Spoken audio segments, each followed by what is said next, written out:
Olá mais uma vez, meus irmãos, a paz de Cristo Jesus seja com vocês. Estamos reunidos novamente para meditar nas Escrituras, em pensar e conhecer a Jesus e aos Evangelhos. Nós já observamos a respeito das implicações que o pecado tem, tanto para o sacrifício de Cristo quanto para a nossa própria identificação como pecadores. E hoje nós vamos tratar um pouco mais a respeito da pessoa de Cristo, do reconhecimento de quem Ele é e do que Ele realmente fez por nós.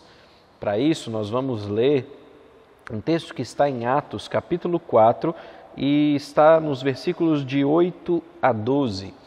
Atos 4, versículos de 8 a 12, assim nos diz a Escritura Sagrada.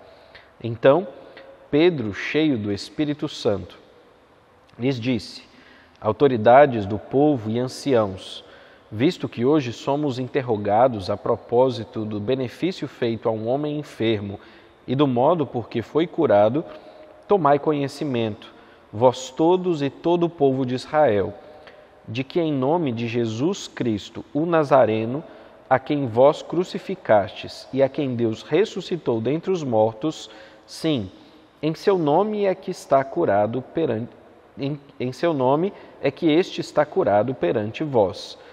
Este Jesus é a pedra rejeitada por vós, os construtores, a qual se tornou a pedra angular. E não há salvação em nenhum outro, porque abaixo do céu não existe nenhum outro nome dado entre os homens pelo qual importa que sejamos salvos. O que estamos vendo aqui é Pedro tratando a respeito da cura de um enfermo, e por causa dessa cura ele e João foram levados ao Sinédrio e questionados acerca de como aquilo aconteceu, por meio de que poder aquilo aconteceu. A desconfiança era grande. E a ideia que Pedro está passando é que tudo aquilo aconteceu por meio da pessoa de Cristo Jesus. existe algo aqui que está sendo enfatizado, de que Jesus, ele realmente é o que a Escritura diz que ele é. A Escritura nos narra Jesus como um Deus que se encarnou. E é por isso que eles usam a expressão de Jesus Cristo, o Nazareno, aquele que nasceu naquela cidade, a qual não deveria vir nada que verdadeiramente fosse bom. E ele, porém, é o Filho de Deus que vem a esse mundo para resgatar a humanidade. O seu sacrifício, ele também foi aceito. E por isso ele enfatiza o fato de que esse Jesus, ele foi ressurreto dos mortos. Toda essa ideia e essa construção, ela vem nos falar sobre características que não podem ser separadas de Cristo. Ele é o Senhor da história. Ele é o Senhor que se encarnou, que viveu entre nós e que ressuscitou dos mortos. Ele é aquele por meio do qual todos os homens são salvos. A ideia que estamos tentando tratar é de um Senhor, de Jesus, e de um Evangelho de Jesus que é muito mais profundo do que as grandes expectativas que estão ao nosso redor. A gente precisa tratar isso porque o mundo em que vivemos trata Jesus de uma forma diferente.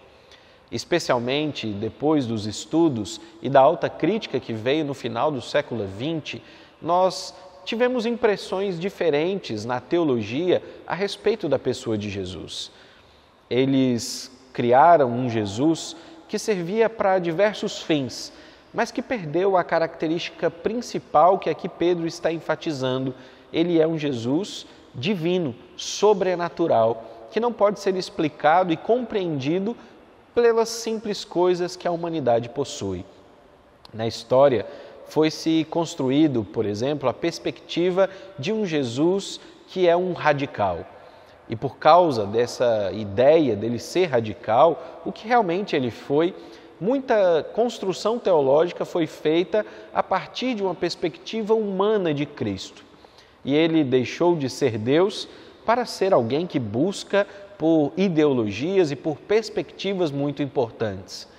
Mas nós vemos e vimos que ele não é só isso. Também existem outras perspectivas que falam de um Jesus marginalizado, que vem buscar auxiliar aqueles que estão em situação de marginalização. Então Jesus vem para auxiliar e cuidar dos pobres, dos famintos, dos que estão passando por perseguições nesse mundo.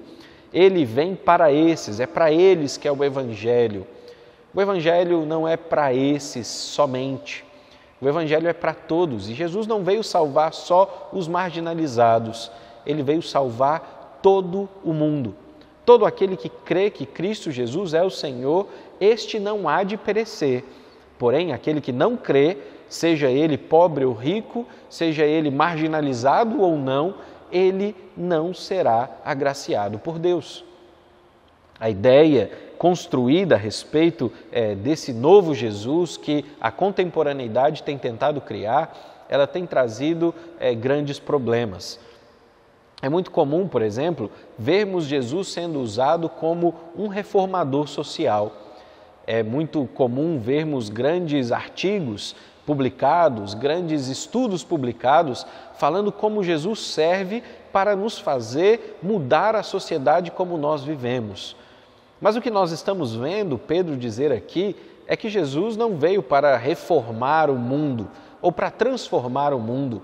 Jesus veio para salvar os homens do mundo.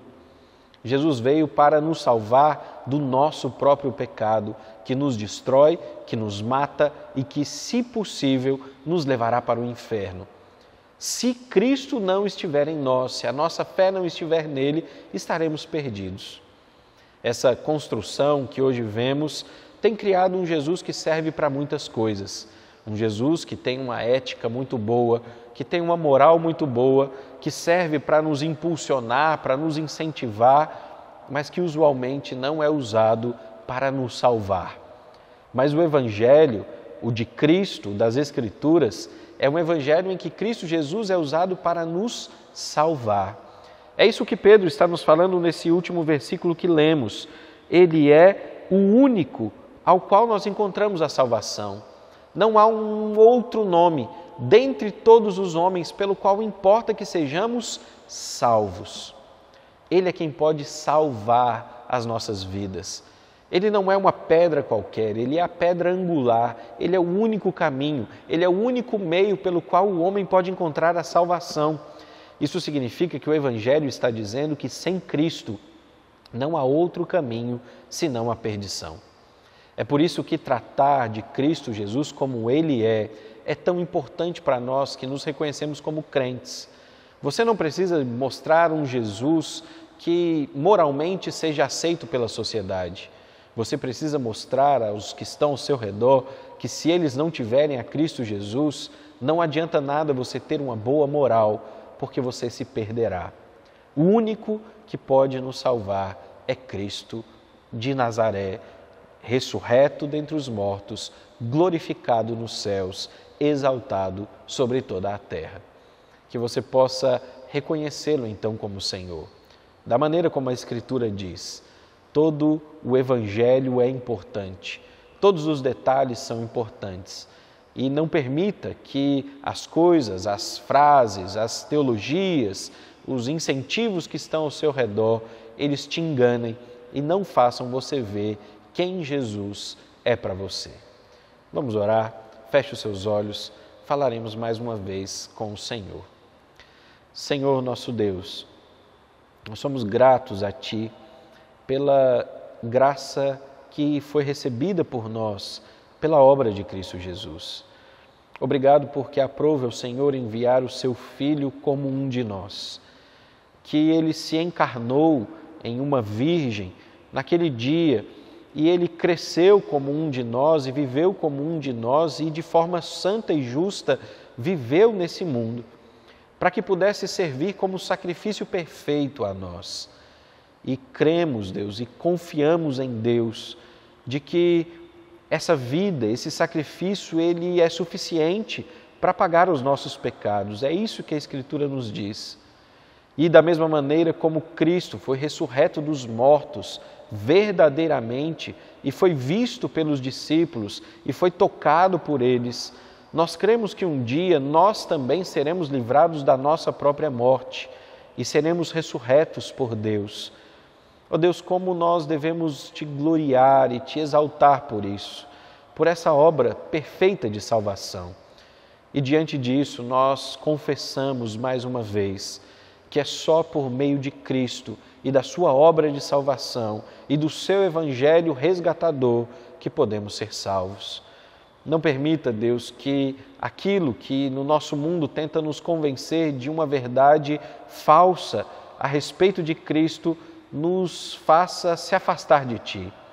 Que possamos permanecer na Sua palavra, que possamos permanecer na fé genuína de Cristo Jesus, que possamos repousar, Deus, nas coisas santas que o Senhor nos instruiu e nos ensinou, especialmente por meio dos Seus santos apóstolos, que possamos viver o Evangelho em nossas vidas e confiar que é disso que precisamos para sermos salvos. E que o Seu Evangelho nos liberte das amarras desse mundo, das ideologias pagãs desse mundo, nos fazendo só crentes em Cristo Jesus e nos libertando de todo o pecado e de Satanás. Abençoa-nos, essa é a nossa oração e assim fazemos em nome de Jesus. Amém. Amém. Que Deus abençoe a sua vida e até a próxima oportunidade.